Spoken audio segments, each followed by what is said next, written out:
In 1947, the young Princess Elizabeth, celebrating her 21st birthday and on a tour of South Africa, made a speech which would give definition to her 70 years as monarch, setting out her belief that she was called to service. In 2007, there were echoes of that speech during a Roscoe lecture which I had invited Prince, now King Charles III, to deliver in Liverpool, and at which we presented him with an honorary fellowship of Liverpool John Moores University. His reference in his lecture to T.S. Eliot's Cycles of Heaven seemed particularly apposite today.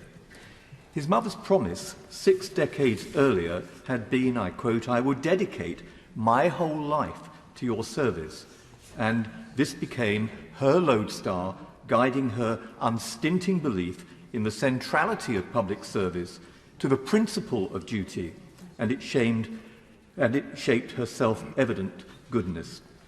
And my lords, in his first warm and well-received message to the nation last night, King Charles reiterated those very same words, understanding that his mother has redefined how, in a parliamentary democracy, a constitutional monarchy must be steeped in selflessness, in stoicism, and politically detached public service, all of which Queen Elizabeth exemplified.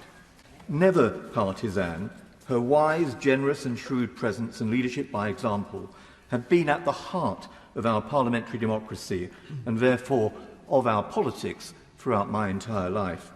I first saw the Queen when, in the 1950s, I was a child at primary school and she came to our town to perform a civic duty to open the town's new council offices. We lined the pavements, waved our flags and cheered. Years later, I would welcome her to my Liverpool constituency, and here and in another place, through over 40 years, have sat through all the Queen's speeches of that time, and here, of course, all of us have participated in the debates that have led to many of the 3,500 Acts of Parliament to which she gave royal assent being enacted.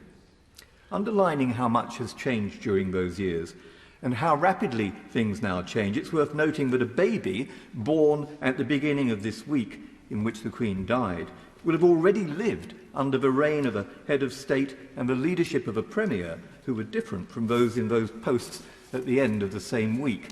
That such a transition could take place in an orderly and peaceful way tells us a great deal about the strength of constitutional monarchy, about the stewardship of Queen Elizabeth, and about the ground rules for good governance which she has bequeathed to King Charles. And all this, my lords, in an age and time of uncertainty and in a disordered world. Democracies in an age of authoritarian regimes, populists, ideologues and dictators are fragile affairs. Buffeted in the headwinds of pandemic, war, consequential economic instability and political extremism, our democracies are vulnerable to enemies, old and new.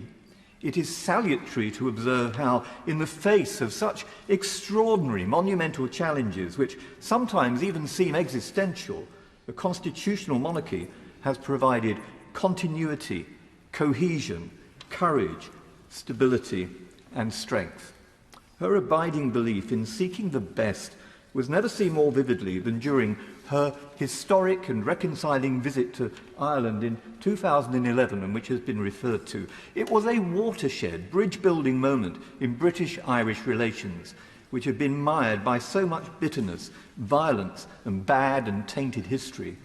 She insisted, and I quote, that we must bow to the past, but not be bound by it, a view which would have been echoed by my late mother, born in County Mayo, and whose first language was Irish. My lords, this refusal to be bound by the past was not a new discovery. In that 1947 Cape Town speech, the young princess says, "We could no longer simply see the world through the eyes of William Pitt." In it she insisted we must embrace all people, I quote, "whatever race they may come from and whatever language they speak." This was not unlike her belief in an evolving monarchy, and she said, "An unwavering faith, a high courage, and a quiet heart would make a Commonwealth," I quote again, "which we all love so dearly, an even grander thing." It was true then, it's true now. From his mother, King Charles has inherited this extraordinary network of nations. The Commonwealth is almost a third of the world's population, comprising 2.4 billion people living in some 56 countries, an amazing legacy. But whether at home or abroad, the watchword has been public service and duty, the vocation to which she knew she was called when she emphatically declared, "There is a motto which has been borne by many of my ancestors, a noble motto, I serve." As the Most Reverend Primate, the Archbishop of York, reminded us, the Queen has often said that her belief in public service was inspired by her faith. And yesterday, as I signed a book of condolence in Liverpool, both of our cathedrals were united as places of real mourning and prayer. In 1947, she called on God to help her make her come good in her vow. Down the decades, in each of her Christmas Day broadcasts, she would remind the country of the centrality of her faith and of her profound respect for people of other faiths and other traditions. The central message was mutual respect and service for the common good. To conclude, at the outset of the COVID pandemic, she pointed the British people to the future and said this: "I hope in the years to come, everyone will be able to take pride in how they responded to this challenge. And those who come after us will say the Britons of this generation were as strong as any, that the attributes of self-discipline, of quiet good-humoured resolve, and of fellow feeling still characterise this country. The pride in who we are is not part of the past. It defines our present and future." These characteristics and attributes which she hoped might identify the British people, good humour, resolve, self-discipline and fellow feeling, are most certainly qualities that can be ascribed to a much-loved and remarkable Queen who promised, as a 21-year-old, to serve her country throughout all her days, and who unfailingly kept her word in doing so. Thank God for the Queen and her life of service, and long live the King.